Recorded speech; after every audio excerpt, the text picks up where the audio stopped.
kakak kelas kita dari kelas perwakilan kelas 91, yaitu Ananda Najwa Azizani. Silakan.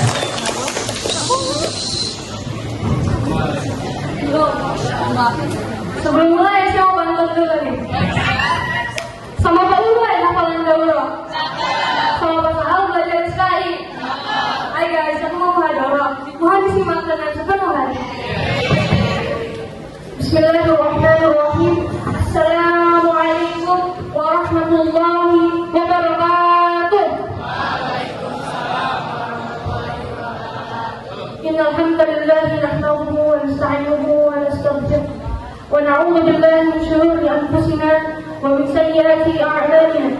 Man yahdihillahu fala mudilla lahu wa man yudlil fala hadiya lahu. Wa ashhadu an la ilaha illallah wahdahu la sharika lahu wa ashhadu anna Muhammadan abduhu wa rasuluhu la nabiyya ba'dahu. Rabbi shrah li sadri wa yassir li amri wahlul 'uqdatam min lisani yafqahu qawli. Amma ba'd. Yang saya hormati Kepala Sekolah MTS Negeri Jakarta beserta para dewan guru, yang saya sayangi serta saya banggakan teman-teman siswa-siswi MTS Negeri Jakarta. Puji dan syukur kehadirat Allah Subhanahu wa taala yang telah memberikan kita begitu banyak nikmat, yaitu nikmat iman, nikmat Islam, nikmat sehat walafiat, dan nikmat yang lainnya sehingga kita bisa berkumpul pada pagi nanti di dalam Masjid At-Taqwa yang insya Allah muliakan tempat beserta orang-orang yang ada di dalamnya. Amin amin ya rabbal alamin. Salawat dan salam tak lupa kita curahkan kepada junjungan kita baginda Nabi besar Muhammad sallallahu alaihi wasallam. Semoga dia termasuk ke dalam umatnya yang mendapat syafaat dan melaksananya. Amin amin ya rabbal alamin. Dengan berdiri saya di sini, saya ingin menyampaikan tentang pentingnya sholat. Siapa di sini yang sholatnya masih bolong-bolong? Ayo. Masa murid MTS di Jakarta sholat bolong-bolong? Malu-maluin ya nggak? Seberapa penting sih sholat dalam kehidupan seorang muslim? Penting aja atau penting banget? Kenapa bisa penting banget?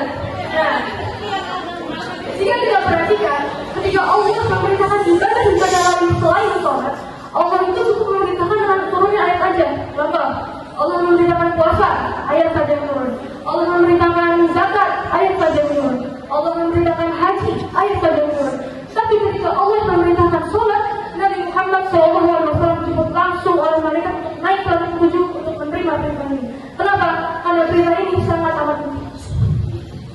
Rasulullah SAW bersabda, "As-salatu 'imaduddin, faman aqamaha wa qad aqamaddin, faman tarakaha faqad." Yang artinya, salat itu adalah tiang agama. Barang siapa yang telah menegakkannya, dia telah menegakkan agamanya, dan barang siapa yang telah merobohkannya, dia telah merobohkan agamanya.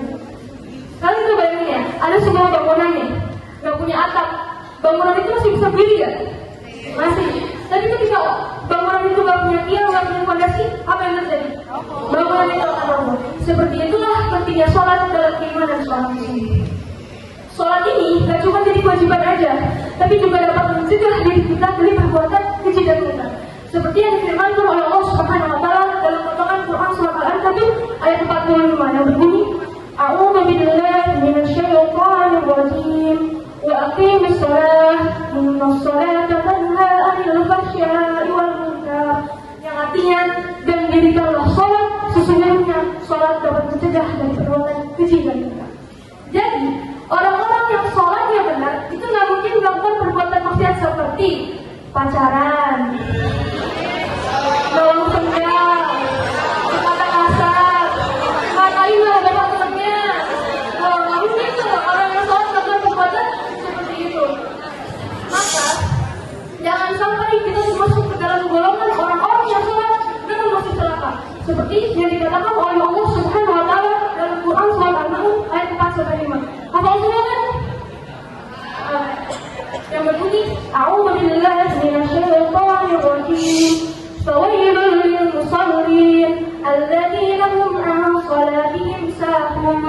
Dan celakalah orang-orang yang sholat, yaitu orang-orang yang lalai dengan sholatnya. Maka dengan demikian, ketika kita sudah berniat mendirikan sholat, bertakbiratul ihram dan mengatakan Allahu Akbar, Allah Maha Besar. Besarkan Allah dalam hatimu, maka dunia dengan segala persoalannya akan menjadi hal yang kecil. Dunia ini kecil guys. UAS tuh pernah bilang, kamu UAS bukan Ustaz Ahmad Sahal ya, bukan. Ustaz Abdul Somad. Beliau pernah bilang, dunia ini hanya sebatas. Jika kau dapat, jangan sombong karena itu hanya sebatas. Jika kau tak dapat, jangan bersedih karena itu hanya sebatas. Jangan sombong. Sekarang aku tanya ya, kalau kalian nih dikeplak tangannya sama teman, marah nggak? Marah.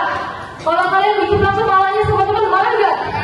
Tapi lebih marah mana? Dikeplak tangan sama dikeplak kepala? Kenapa? Karena disinilah kata harga diri manusia. Namun apa yang terjadi ketika kita sholat? Bagian tubuh yang paling mulia ini merendah subhanallah ta'ala. Apa pesan orangnya? Sholat ini adalah puncak penghambaan diri kita terhadap Allah Subhanahu wa Ta'ala. Kita sebagai hambanya sudah sepatutnya taat dan patuh terhadap Allah Subhanahu wa Ta'ala. Perhatiin deh kalimat yang selalu kita baca ketika kita sholat. Inna sholati wa nusuki wa mahyaya wa mamati lillahi rabbil alamin. Sesungguhnya sholat, ibadahku, hidupku, matiku hanya untuk Allah Tuhan semesta alam. Bahasa kerennya tuh dia namanya Allah Subhanahu. Sedikit saya tambahkan, orang yang berada di dekat Ka'bah adalah orang yang dekat dengan Allah, betul? Namun jika dirasa Ka'bah masih terlalu jauh lah untuk kita kunjungi, ada cara lain untuk kita bisa dekat dengan Allah, bisa kualitas dengan Allah. Gimana caranya? Cukup bentangkan sajadah, dirikanlah sholat, sujud, curahkan semua isi hatimu. Engkau memang berbicara menghadap tanah, tapi suaramu terdengar sampai ke langit. Untuk itu teman-teman, marilah sama-sama kita tunaikan kewajiban kita, menunaikan sholat waktu dengan sebaik-baiknya. Jangan menunggu diri ini baik dulu baru kita sholat, tapi sholatlah karena diri ini menjadi baik dengan Allah Subhanahu wa Ta'ala. Sholat itu bukan part-time, bukan juga sometime, apalagi no time. Sholat itu harus full time dan on time, karena kematian itu datangnya anytime. Demikian moga kita dan dapat saya sampaikan. Terima kasih atas segala perhatian, mohon maaf atas segala kesalahan. Sesungguhnya kesalahan itu datang dari saya dan syaitan, dan kebenaran itu datang dari Allah Subhanahu wa Ta'ala. Semoga kita semua diberikan oleh Allah kemudahan dalam menjalankan ketaatan dan meninggalkan kemaksiatan. Amin amin ya rabbal alamin. Tafadhaluna ala ma qaddamtu, syukran jazilan. Jazakumullahu khair, barakallahu fikum, billahi taufiq wal hidayah. Wassalamu alaikum warahmatullahi wabarakatuh.